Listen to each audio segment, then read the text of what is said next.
Bonjour à tous, je voudrais donner une alerte à tous les jeunes serviteurs de Dieu. Depuis un certain temps, on assiste à une montée en puissance des décès au milieu des hommes de Dieu. Laissez-moi vous expliquer en quelques mots.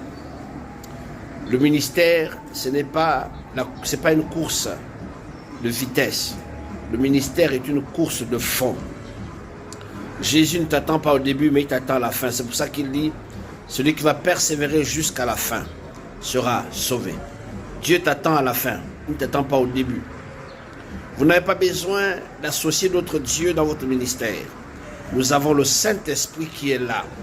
Jésus a dit, vous recevrez une puissance. Le Saint-Esprit survenant sur vous fera de vous mes martyrs. Le mot témoin veut dire martyr en grec. Donc appelé à souffrir pour l'évangile. Aujourd'hui, plus que par le passé, beaucoup de jeunes refusent de souffrir. Vous voulez tout de suite être dans le bling-bling. Avoir des grosses offrandes, des grosses voitures, pour blaser qui je ne sais pas, pour impressionner qui je ne sais pas. Vous ne venez plus dans le ministère pour répondre à l'appel.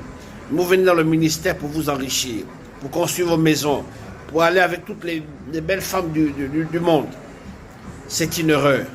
J'appelle à la repentance et à la retenue de toutes ces personnes, ces pasteurs, qui vont en Inde chercher des pouvoirs, qui vont au Ghana, au Nigeria, partout, chercher des pouvoirs, qui vont partout chercher des pouvoirs parce qu'ils veulent absolument ouvrir leur œil. Et aujourd'hui, il y a une nouvelle méthode, l'œil du dragon qu'on donne par la pédératie. On te pède et on t'ouvre l'œil. Et tu commences à dire, je suis dans tel quartier, dans telle maison, je suis dans ta maison, je vois comme ça, je vois ceci. L'œil est ouvert. Et puis, à la fin, il n'y a pas de puissance dans vos prophéties. Il n'y a pas de repentir, il n'y a pas de gloire, il n'y a pas de salut des âmes. Parce que tout simplement, l'esprit qui est derrière vos soi-disant visions ne vient pas de l'Éternel. La femme phénicienne qui prophétisait avec l'esprit de Python avait une foule immense.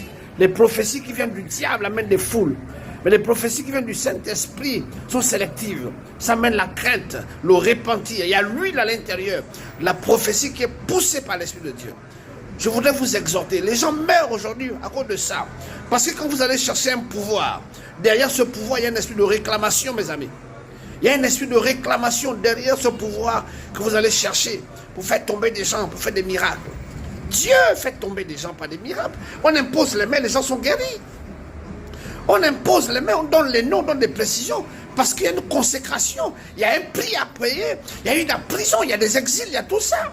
On paye un prix. Pourquoi vous voulez aller vite, mes amis? Pourquoi voulez-vous aller vite, sauter les étapes?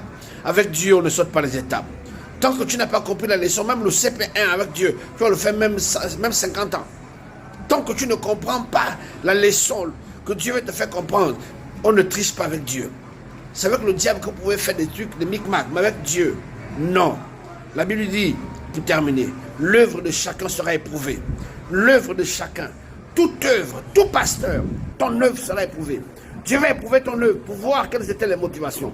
Est-ce que tu es dans le ministère pour chercher l'argent, pour chercher la gloire? Eh bien, c'est le cas.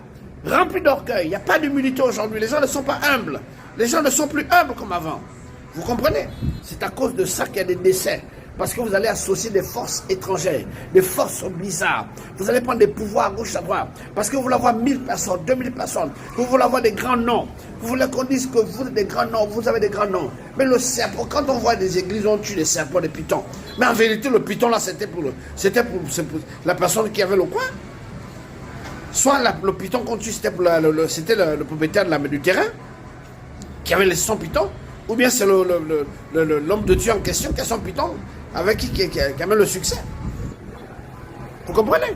Quand tu as un piton quelque part, ce piton-là, soit, c'est le Bumba, ça. C'est un esprit. On appelle ça chez nous le Bumba. C'est un esprit. Soit c'était pour le propriétaire du terrain, soit c'est le propriétaire qui était là, le pasteur qui était là, pour mener les foules. Vous comprenez? Mais quand vous faites vos fétiches là, il y a parmi le peuple des gens qui sont sincères avec Dieu. Quand Dieu amène à l'église quelqu'un qui cherche véritablement Dieu, même si votre église est une secte, Dieu va ouvrir les yeux de la personne. Dieu va l'ouvrir les yeux et la personne va sortir de vos églises. Arrêtez d'envoûter les gens parce que vous voulez avoir le succès. Dieu, je termine avec ça, Dieu n'est pas un Dieu de foule. Dieu est un Dieu sélectif. Dieu n'est pas un Dieu de foule. Les églises vont être des foules. Moi, je me méfie des gens d'église. 35 ans de ministère, c'est de quoi on parle. Le chemin qui mène à la vie.